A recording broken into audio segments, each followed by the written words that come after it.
Suite au communiqué datant du 21 août 2026 portant sur la rencontre des populations de Charbonnage et Nzengayong impactées par les déguerpissements, le gouverneur de la province de l'Estuaire, Madame Marie-Françoise Dikoumba, a rencontré les dites populations ce lundi 24 août 2026 à l'immeuble du ministère des Eaux et Forêts. Une rencontre qui a mobilisé du monde à tel point que la salle prévue pour la dite rencontre a refusé du monde. Après 3 heures d'horloge d'échange avec les populations, il en ressort que il était question d'informer les populations de l'imminence de ce projet et surtout de les rassurer parce que certaines maisons avaient déjà été marquées depuis quelques jours.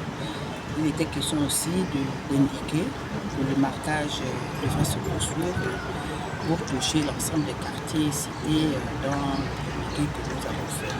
Ces marquages concernent 2 arrondissements. Le premier arrondissement du Libreville, c'est un quartier, Libadiba et Ondoro, c'est ça? Libadiba et Ondoro au niveau du premier arrondissement et GP, Nzengayong, échangeur de Nzengayong en ce qui concerne le 6e arrondissement. En ce qui concerne les délais, nous y travaillons. Nous allons laisser l'Agence nationale d'urbanisme et du cadastre de travaux topographiques, c'est-à-dire la VTTC, terminer le travail de marquage sur le terrain.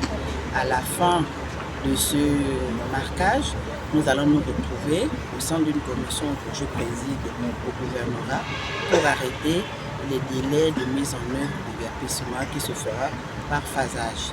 C'est-à-dire qu'on ne va pas procéder au déguerpissement d'un coup sur l'ensemble des quartiers qui ont été cités. Donc ça va se faire par phasage. Donc la première phase va concerner le quartier Lac Bleu, c'est-à-dire la zone, la bande linéaire située au niveau du Lac Bleu jusqu'au carrefour poubelle de Dibadiba. Et la deuxième phase va partir de Dibadiba jusqu'à Ondogo.